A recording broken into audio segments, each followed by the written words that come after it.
ఉగాది మనందరం కూడా ప్రత్యేకమైనటువంటి గౌరవ ప్రతిపత్తులతో చేసుకునేటటువంటి పండగ ఈ ఉగాది పండగ.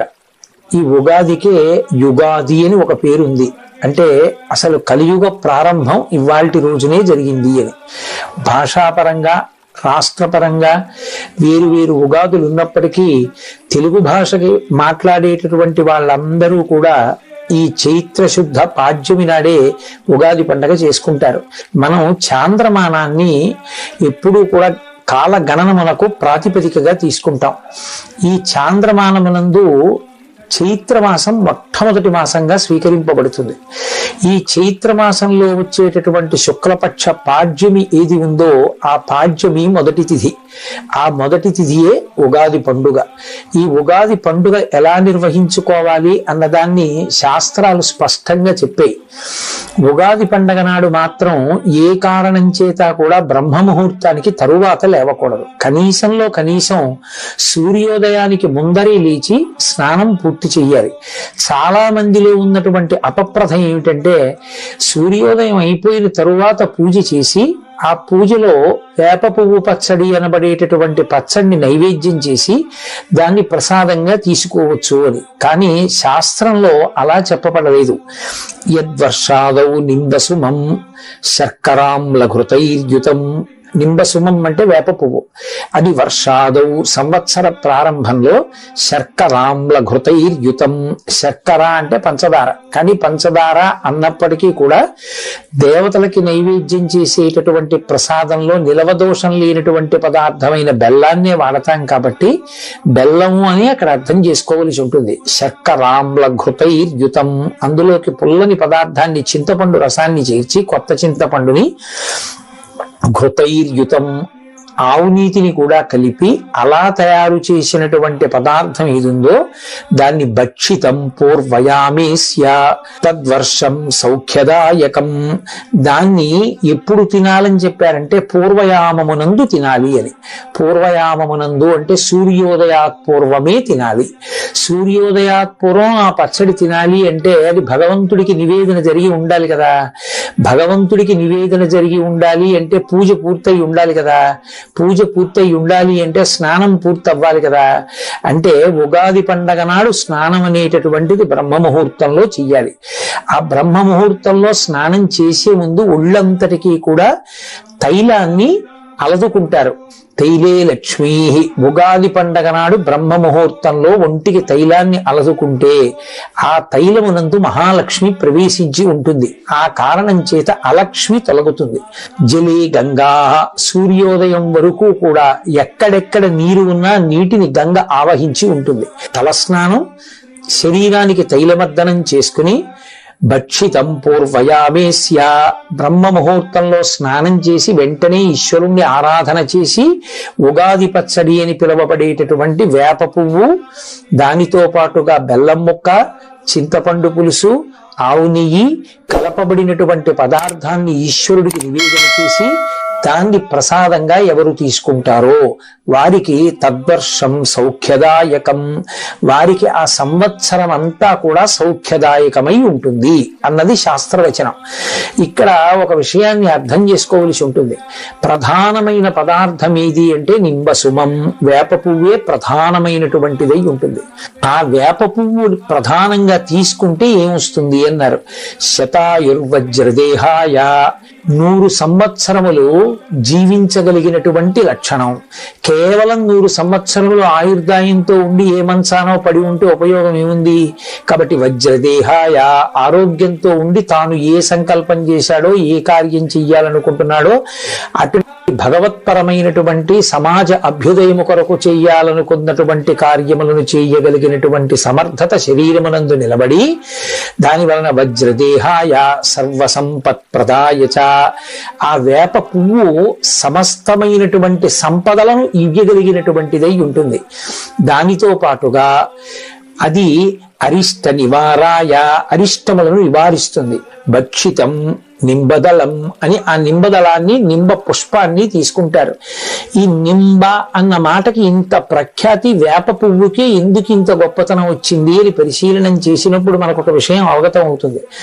అమరకోశంలో నింబ అన్న మాటని మహానుభావుడు వ్యాఖ్యానం చేశాడు. నింబ అన్న మాటకు అర్థం ఏమిటంటే ఆరోగ్యం నయతీతి నింబ. వేప పువ్వు తిన్నట్లయితే ఆరోగ్యము నిలబడుతుంది. ఆరోగ్యము నిలబడడానికి చైత్రమాసంలోనే వేప పువ్వు రావడం, చైత్రమాసంలో మొట్టమొదటి తిథి అయినటువంటి ఉగాది నాడే వేప పువ్వు పచ్చడి తినడం.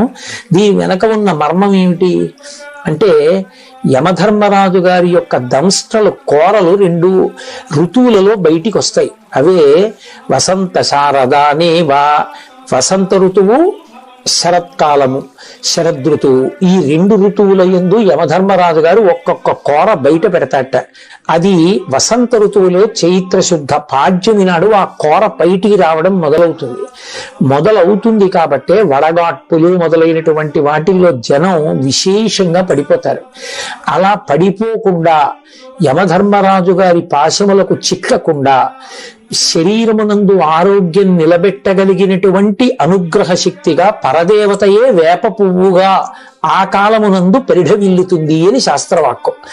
శారదా నవరాత్రుల్లోనూ అమ్మవారికే పూజ, అలాగే వసంత ఋతువులోనూ లలితాపరా భట్టారికా స్వరూపానికే పూజ.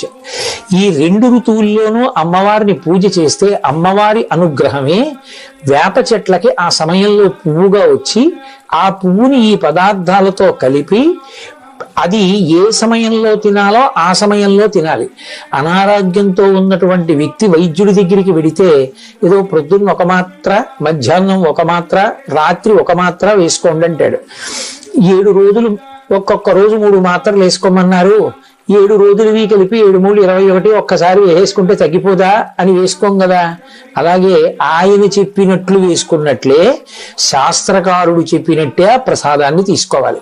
అందుకే భక్షితం పూర్వయామేస్య, ఎవరు బ్రహ్మ ముహూర్తంలో స్నానం చేసి వేప పువ్వు పచ్చడి తింటారో ఈశ్వర ప్రసాదంగా, అటువంటి వారందరికీ కూడా పరదేవతానుగ్రహంగా ఆరోగ్యము సిద్ధిస్తుంది.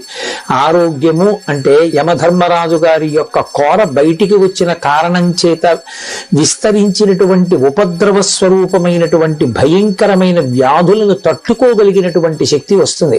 అందుకే సాధారణంగా చైత్రమాసం నుంచి లోకంలో అతిసార వ్యాధి వంటి వ్యాధులు ప్రబలిపోతాయి.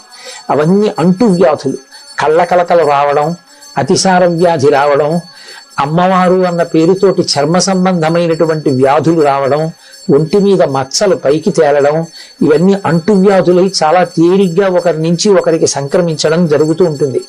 వీటికి నివారణగా శాస్త్రం ఏం చెప్పిందంటే, కార్తీక మాసంలో శరత్కాలం నడుస్తున్నప్పుడు ఉసిరి చెట్టుని ఆశ్రయించి ఉంటుంది. అదే వసంత ఋతువు ప్రారంభమైనప్పుడు చైత్రమాసంలో వేప పువ్వుని ఆశ్రయించి ఉంటుంది. వేప పువ్వుగా అమ్మవారు ఉంటుంది. అందుకే ఆ ప్రసాదాన్ని స్వీకరిస్తాం. దేహారోగ్యం నిలబడుతుంది. సాధారణంగా చైత్రమాసం నుంచి లోకంలో అతిసార వ్యాధి వంటి వ్యాధులు ప్రబలిపోతాయి. అవన్నీ అంటు వ్యాధులు, కళ్ళకలకలు రావడం, అతిసార వ్యాధి రావడం, అమ్మవారు అన్న పేరుతోటి చర్మ సంబంధమైనటువంటి వ్యాధులు రావడం, ఒంటి మీద మచ్చలు పైకి తేలడం, ఇవన్నీ అంటువ్యాధులై చాలా తేలిగ్గా ఒకరి నుంచి ఒకరికి సంక్రమించడం జరుగుతూ ఉంటుంది. వీటికి నివారణగా శాస్త్రం ఏం చెప్పిందంటే, కార్తీక మాసంలో శరత్కాలం నడుస్తున్నప్పుడు ఉసిరి చెట్టుని ఆశ్రయించి ఉంటుంది. అదే వసంత ఋతువు ప్రారంభమైనప్పుడు చైత్రమాసంలో వేప పువ్వుని ఆశ్రయించి ఉంటుంది. వేప పువ్వుగా అమ్మవారు ఉంటుంది. అందుకే ఆ ప్రసాదాన్ని స్వీకరిస్తాం. దేహారోగ్యం నిలబడుతుంది. ఇక 2, అటువంటి ప్రసాదాన్ని స్వీకరించినప్పుడు అందులో షడ్రుచులు కలగలిసిపోయి ఉంటాయి. జీవితం అనేటటువంటిది కేవలం సుఖాలు, కేవలం దుఃఖాలు అనుభవించడానికి వచ్చింది కాదు. కేవలం సుఖాలు అనుభవించాలి అంటే ఇక్కడ ఉండరు, దేవతగా ఉంటారు. కేవలం దుఃఖమే అనుభవించాలి అంటే ఇక్కడ ఉండరు, ఏ మర్త్యలోకంలోనూ ఉంటారు. సుఖము దుఃఖము 2 కూడా అనుభవించాలి అంటే మనుష్య శరీరంలోకి వస్తాడు. సుఖ దుఃఖములు రెండూ అనుభవిస్తున్నప్పుడు ఒకసారి పొంగు ఒకసారి కుంగు రాకుండా తుల్య నిందా స్తుతిర్మౌని సంతుష్టో ఏనకేనచిత్ అనికేత స్థిరమతి భక్తిమాన్ మే ప్రియో నరః అంటాడు గీతాచార్యుడు. సమమైనటువంటి స్థితిలో ఉండి పొంగు కుంగు లేకుండా ఏదైనా భగవంతుని యొక్క అనుగ్రహంగా అనుభవించగలిగినటువంటి అధ్యవసాయంతో కూడిన బుద్ధిని పొంది ఉండాలి అంటే ఈ రుచులతో కూడిన ప్రసాదాన్ని భగవంతుని యొక్క అనుగ్రహంగా తీసుకున్నప్పుడు అందులో రుచి చూడం, ప్రసాదం అని దాన్ని నోట్లో వేసుకుంటాం. ఏదో చిన్న కష్టం రావచ్చు ఆ సంవత్సరంలో, ఆ చిన్న కష్టం వచ్చినంత మాత్రాన పరమేశ్వరుడు నాకు ఈ కష్టాన్ని ఇచ్చాడు అనేటటువంటి బాధ చేత ఈశ్వరుని యొక్క స్మరణ విడిచిపెట్టకూడదు, ఆయన పాదములను విడిచిపెట్టకూడదు. ఆ భక్తి అలాగే నిలబడి ఉండాలి. ఏ జన్మలో చేసిన పాపమో ఈ కష్టం రూపంతో పోయింది కాబట్టి ఇప్పుడు ఒక అనుభవం వచ్చింది నాకు, ఆయన పాదముల యందు విస్మృతి కలగనంత కాలం మనం హాయిగా పరమేశ్వరుడి చేత నిరంతరము రక్షింపబడుతుంటాం. అదిగో ఆ బుద్ధి కలగాలి అని కోరుకోవడమే ఆ ప్రసాదం స్వీకరించడంలో ఉన్నటువంటి ప్రధానమైనటువంటి మర్మం. ఇప్పుడు ఆ ప్రసాదాన్ని స్వీకరించి ఆ రోజున తప్పకుండా దేవాలయ దర్శనం చెయ్యమని చెప్తున్నాయి శాస్త్రాలు. కాబట్టి ఆ దేవాలయ ప్రాంగణానికి చేరుకుని ప్రదక్షిణం చేసి పరమేశ్వరుడికి నమస్కరించి ఆయన యొక్క అనుగ్రహానికి పాత్రులు కావాలి. 3 పంచాంగ శ్రవణం చేస్తారు. పంచాంగము అంటే 5 అంగములతో కూడుకున్నది అని.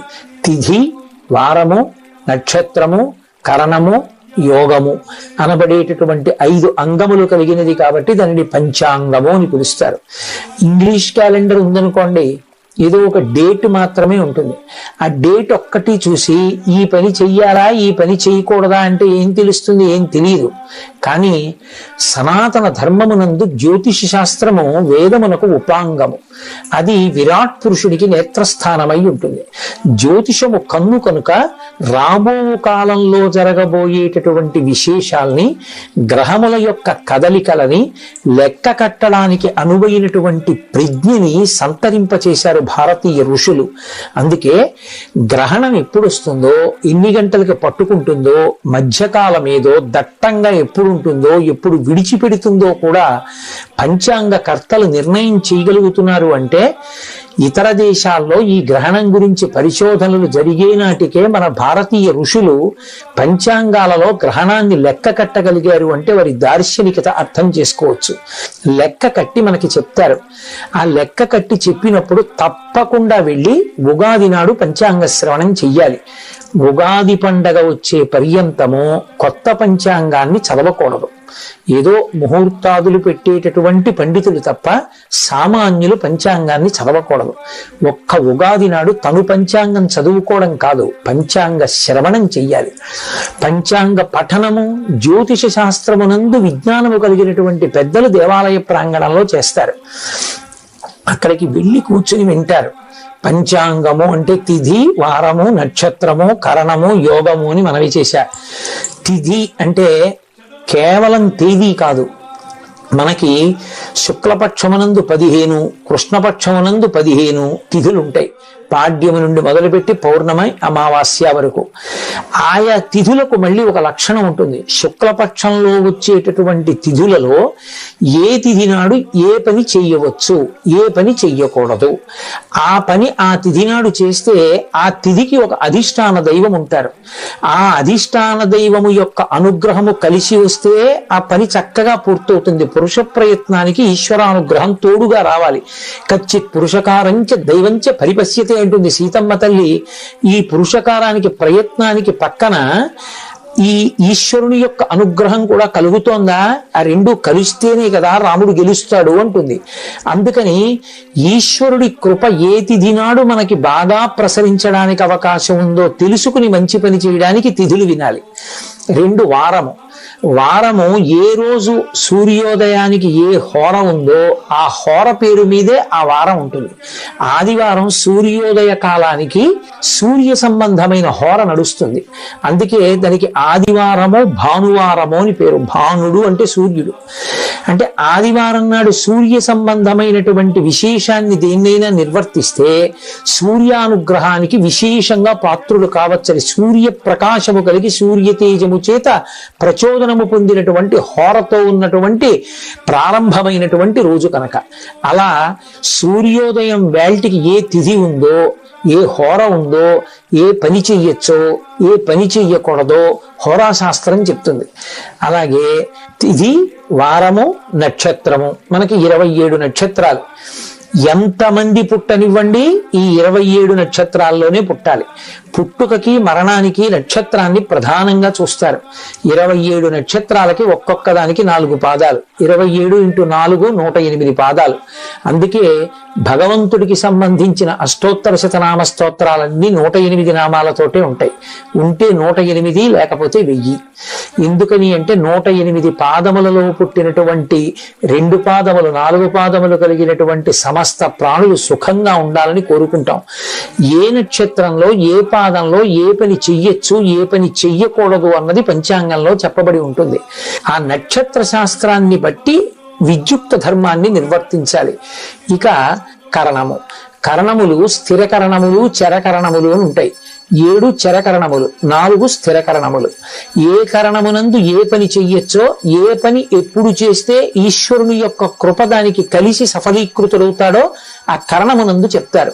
అందుకని ఈ 5టితో కూడుకున్నటువంటిది పంచాంగం. ఆ పంచాంగాన్ని ఒక్క ఉగాది పండగ నాడు మాత్రమే వినాలి. అది సాధ్యమైనంత వరకు దేవాలయ ప్రాంగణంలో చక్కగా పండితులైనటువంటి వారు పంచాంగ పఠనం చేస్తుండగా వింటే దాని వలన 2 ప్రయోజనాలు కలుగుతాయి. ఒకటి, ఈ కాలమునందు గ్రహముల యొక్క ఆనుకూల్యత మనకు ఎలా ఉంది, ఏ పని చెయ్యొచ్చు ఏ పని చెయ్యకూడదు. పంచాంగంలో చెప్పబడిన విధంగా మనం తెరచాపని మార్చుకుంటే జీవితం భద్రంగా ప్రయాణం చేస్తుంది. ఇప్పుడు ఎవరో కొంతమంది ఏలినాటి శనిలో ఉన్నటువంటి వాళ్ళు వారు మొదలైన వారు ఉంటారు. నేను మీతో ఒక మాట చెప్తాను, బాగా జ్ఞాపకం ఉంచుకోండి. ఎవరు పరమేశ్వరుని యొక్క పాదములను గట్టిగా పట్టుకుని పూజ చేస్తారో వాళ్ళ జోలికి శనీశ్వరుడు కూడా వెళ్ళి బాధ పెట్టాడు. కానీ కర్మ ఫలితం పోవాలి కదూ. బాధ పెట్టడం అన్నది నిష్కారణంగా అనేక ఊళ్ళు తిరగవలసిన వాడు ఈ చక్కటి తీర్థయాత్రలు చేసి ఎన్నో దేవాలయాలు దర్శనం చేస్తాడు.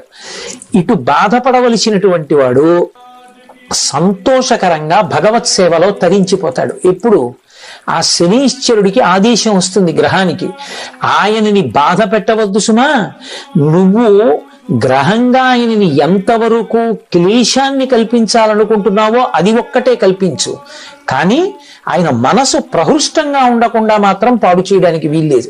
భగవద్భక్తితో కూడుకుని ప్రవర్తిస్తే మనం ఇప్పుడు ఇటువంటి కాలమునందున్నాం కనుక మనం ఈ జాగ్రత్త తీసుకోవాలి అని తెలుసుకుంటే మరింత సంతోషకరమైన జీవనం చేయడానికి పంచాంగ శ్రవణము అవకాశాన్ని కల్పిస్తుంది.